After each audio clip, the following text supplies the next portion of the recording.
মায়ানমারের বিদ্রোহী সংগঠনগুলোর মধ্যে অন্যতম শক্তিশালী হচ্ছে আরাকান আর্মি, যাদের হাতে মায়ানমারের সেনাবাহিনী নাকানি চুবানি খাচ্ছে। আবার রাখাইন রাজ্যে রোহিঙ্গাদের সশস্ত্র বিদ্রোহী group Arakan Rohingya salvation army বা আরসাও তাদের প্রতিপক্ষ। কয়েক বছর পূর্বে বাংলাদেশের সীমান্তরক্ষী বাহিনীদের সাথেও আরাকান আর্মির সংঘাত হয়, অর্থাৎ তারা ত্রিমাত্রিক সংঘাতে লিপ্ত। কিন্তু কারা এই আরাকান আর্মি, কতটা শক্তিশালী তারা? প্রায় এক দশক আগে শুরু হয় আরাকান আর্মির পথ চলা। এটা মূলত রাখাইন নৃগোষ্ঠীর বা আরাকানি বৌদ্ধ ধর্মাবলম্বীদের সংগঠন। ২৬ জন পুরুষকে নিয়ে যাত্রা শুরু হয় আরাকান আর্মির। প্রথম দিকে সদস্য তালিকায় খনিতে কাজ করতে যাওয়া শ্রমিকরা ছিল বলে ধারণা করা হয়। প্রশিক্ষণের জন্য বেছে নেওয়া হয় চীনের সীমান্তবর্তী কাচিন ইন্ডিপেন্ডেন্স আর্মির দখলে থাকা একটি অঞ্চলকে। কাচিন ইন্ডিপেন্ডেন্স আর্মি হচ্ছে আরাকান আর্মির সবথেকে ঘনিষ্ঠ মিত্র। কারো ধারণা এই মুহূর্তে তাদের সদস্য সংখ্যা ২৫,০০০। তবে অনেকেই মনে করে সাময়িক শক্তি নয়, তাদের প্রকৃত অস্ত্র হচ্ছে আরাকানের জনসাধারণের অকুণ্ঠ সমর্থন।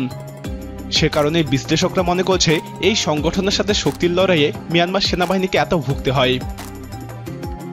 উপকূলীয় রাখাইন প্রদেশ অতীতে স্বাধীন আরাকান রাজ্য হিসেবে পরিচিত ছিল। ১৮ শতকে বার্মিজদের আগ্রাসনে অঞ্চলটি সার্বভৌমত্ব হারায়। উত্তরাঞ্চলের শান প্রদেশে আত্মনিয়ন্ত্রণের অধিকার প্রতিষ্ঠার নামে লড়ছে কাচিন ইন্ডিপেন্ডেন্স আর্মি।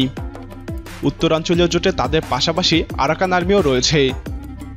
এছাড়া পশ্চিমাঞ্চলীয় বাংলাদেশ ভারত সীমান্তেও অবস্থান নিয়েছে আরাকান আর্মি।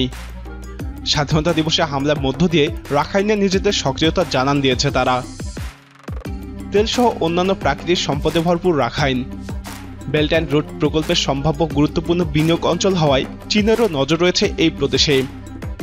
তারপরও রাখাইন দেশটির অন্যতম দরিদ্র প্রদেশ। বিশ্বব্যাংকের জরিপ অনুযায়ী মাত্র ১৭% বাড়িতে বিশুদ্ধ পানির ব্যবস্থা রয়েছে, যা মায়ানমারের অন্যান্য যে কোনো অঞ্চলের থেকে সামান্য। জরিপের তথ্য অনুযায়ী প্রায় ৩ লক্ষ বাড়িতে টয়লেট নেই। এমন বাস্তবতায় কয়েক বছর ধরে ক্রমশ বাড়তে থাকা বৌদ্ধ এবং মুসলিমদের মধ্যকার সাম্প্রদায়িক সংঘর্ষকেই প্রচারণায় উপজীব্য করছে তারা।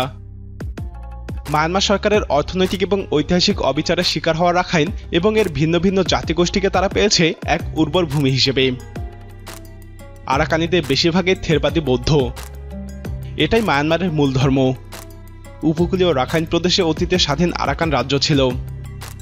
অনেক নৃগোষ্ঠী রাখাইন ক্ষোভ প্রকাশ করে বলেন, ২০১৫ সালের নির্বাচনে আরাকানিদের এএনপির প্রার্থীরা সবথেকে বেশি ভোট পেলেও ২০১৬ সালের সূচির নেতৃত্বাধীন এনএলডি সরকার তাদের নিজস্ব মুখ্যমন্ত্রীকেই সেখানে নিয়োগ দেয়। রাখাইনের উত্তর এবং মধ্যাঞ্চলেই শক্তিশালী অবস্থান নিয়েছে আরাকান আর্মি। এছাড়াও বুটিয়াডং, রাঠেডং, পেনাগু এবং কুইকাতেও নিয়ন্ত্রণে তাদের। শান প্রদেশের পালেয়াতেও শক্ত অবস্থান রয়েছে গোষ্ঠীটির। ফলে মিয়ানমারের সেনাবাহিনীর সামনে শক্ত চ্যালেঞ্জ নিয়ে দাঁড়িয়ে আছে সংগঠনটি। এছাড়াও বাংলাদেশ ভারত সীমান্তেও নিজেদের অভয়রাজ্য গড়ে তুলেছে বলেও ধারণা করা হয়।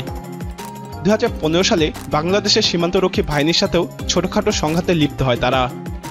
পরে অবশ্য বিবৃতি দেয় ভুল বুঝাবুঝি থেকেই এই সংঘাত হয়েছে। বাংলাদেশের সাথে তাদের কোনো বিরোধ নেই এবং বাংলাদেশের সমর্থনও প্রার্থনা করে ওই বিবৃতিতে। বিগত বছরগুলোতে সামরিক বাহিনীর সঙ্গে কয়েকবার বিক্ষিপ্ত সংঘর্ষ হয়েছে আরাকান আর্মির। তারা দাবি করে রাখাইনে বেসামরিক নাগরিকদের উপর সামরিক আগ্রাসনের জবাব দিচ্ছে তারা। ইরাবতীকে দেওয়া এক সাক্ষাৎকারে আরাকান আর্মির প্রধান রাতলাইং বলেন, রাখাইনে অবশ্যই নিজেদের বাহিনী থাকা উচিত। এমন সশস্ত্র বাহিনী থাকলেই রাখাইনের জাতিগোষ্ঠী টিকে থাকবে। ২০১৯ সালের ৪ জানুয়ারি মায়ানমারের স্বাধীনতা দিবসে মায়ানমারের বর্ডারে পুলিশ ফাঁড়িতে হামলা চালায় আরাকান আর্মির সদস্যরা। হামলায় ১৩ জন পুলিশ সদস্য নিহত এবং অপর ৯ জন আহত হয়। ৫ জানুয়ারি সেনাবাহিনী মিডিয়া উইংয়ের এক প্রতিবেদনে বলা হয়, পূর্বে সংগঠিত যে কোনো হামলার চেয়ে এই হামলার ব্যাপকতা এবং হামলাকারীর সংখ্যা অনেক বেশি ছিল। হামলার পর সেখানে সেনা মোতায়েন করে মায়ানমার সরকার।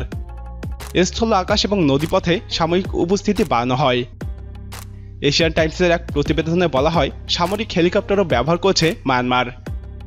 ১৩ জানুয়ারি সেনাবাহিনীর এক ইউনিটের সঙ্গে আরাকান আর্মির ৪ ঘণ্টাব্যাপী সংঘর্ষে হেলিকপ্টার ব্যবহার করা হয়। বিপাকে পড়ে মায়ানমারের সেনাবাহিনী দাবি করে আরাকান আর্মি একটি সন্ত্রাসী সংগঠন এবং তাদের সাথে আরাকান রোহিঙ্গা স্যালভেশন আর্মির যোগসাজশ রয়েছে। বাংলাদেশে দুই গোষ্ঠীর বৈঠকও হয়েছে। বিশ্লেষকরা বলছেন, কাচিন বিদ্রোহীদের কাছ থেকে প্রশিক্ষণ পাওয়া আরাকান আর্মিরা রোহিঙ্গাদের আশার চেয়ে অনেক বড় হুমকি।